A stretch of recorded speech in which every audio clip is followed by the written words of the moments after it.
What makes a man walk away from privilege and comforts of life to lead a war? What makes a nation rise and fall within 30 months?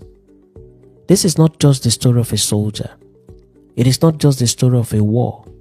It is a story of Chukwuemeka Odumegwu Ojukwu, the son of a billionaire who was born into wealth and privilege, but who became a revolutionary. It is a story of the Oxford graduate who once held the fate of millions of people in his hands. His life was filled with thunder, of bombs, of applause, of betrayal, of hope.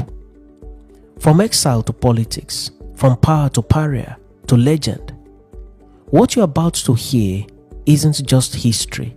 It is the saga of courage, conflicts, and consequences. So buckle in, because Nigeria's history cannot be told without telling the story of Chukwuemeka Odumegwu Ojukwu.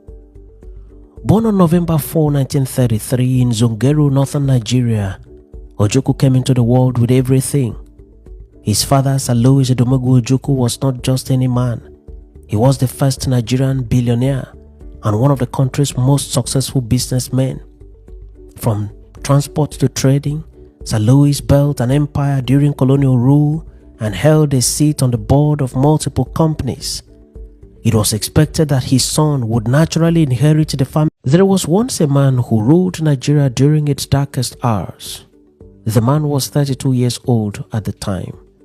A soft-spoken military man, a reluctant leader, a man thrust into the center of a storm that would tear a country apart and somehow also hold it together. This is not just a story about war. It is a story about unity, about power, about mistakes, about peace, and what happens when a leader walks away from the throne with his dignity intact.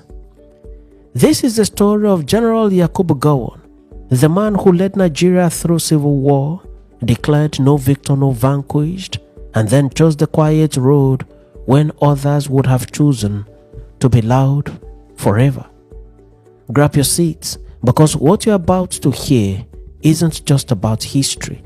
It is a story full of lessons.